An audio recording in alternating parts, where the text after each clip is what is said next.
What's going on there, guys? We back with another one, and today we're going to talk about Jemele Hill coming to the defense of Malika Andrews in the midst of all this backlash.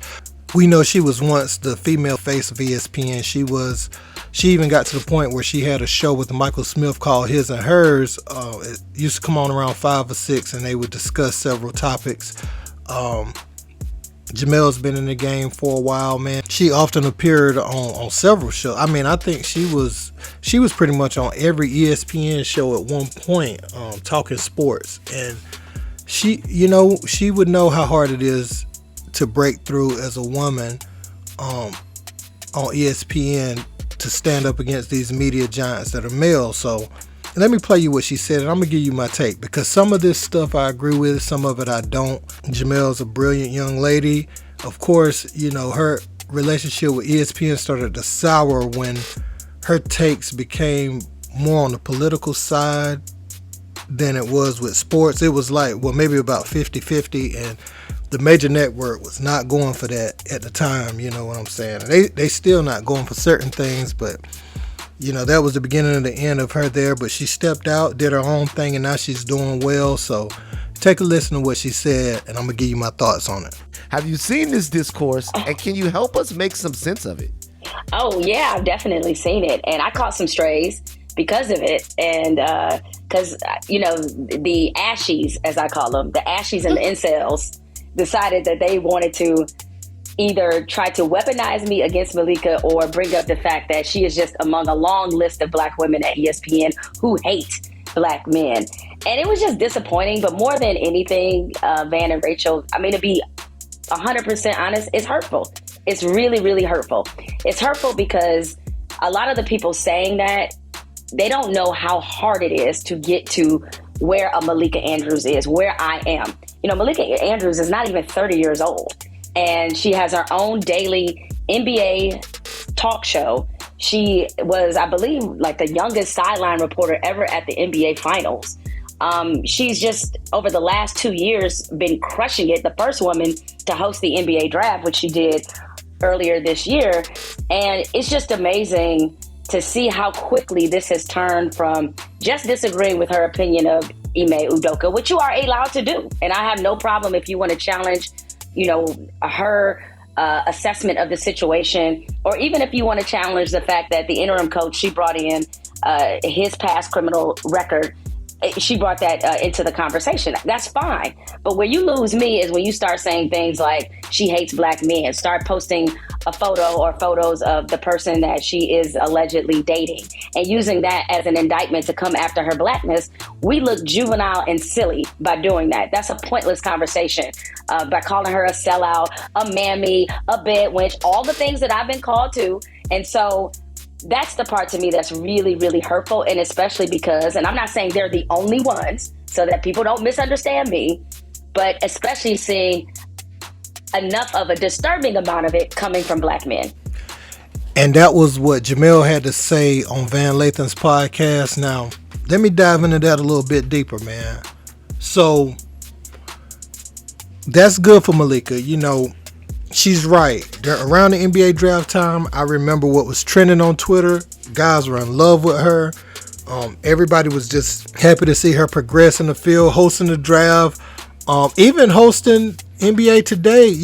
At first, everybody was happy to see her doing that. It's just been things over the course of time. Like, see, where Jemele loses me is Malika doesn't let these guys on the show have a take. Like I spoke about, the hard foul. She tried to tell these guys that's been hacked, going airborne, high flyers, some of them that she's talking to, that play wasn't a dirty play in the Memphis and Golden State series. But any wind up like that, the way she said it is just way off base. And as far as her progressing in her career and being young, we're happy. We were happy to see her get her sister in the door.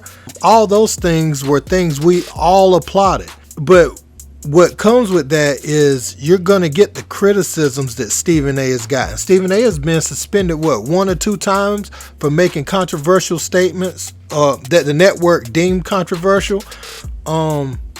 I think Jemele herself was suspended right before she left ESPN. She got a suspension. Basically, what I'm trying to say is there will be backlash, whether it comes from the network, whether it comes from the fans, that watch every day. There will be a certain level of backlash. You can't get around it. If you do something foul, you're going to get clapped at, period. It's happened to Shannon. It's happened to Skip, but it probably should happen to Skip a little more at times. Recently, Stephen A., do you remember the episode when Molly and the other nice young lady was on there and they were talking about Deshaun Watson's case? And when Stephen A. made a point, they jumped right down his throat. But he was basically saying we wasn't there, so we can't really definitively say exactly what the suspension should be. This was prior to the suspension. So whenever you have your takes, that is a thing that can happen. Now, the problem with Malika is she tries to shut people down from feeling how they feel, but that's their job too.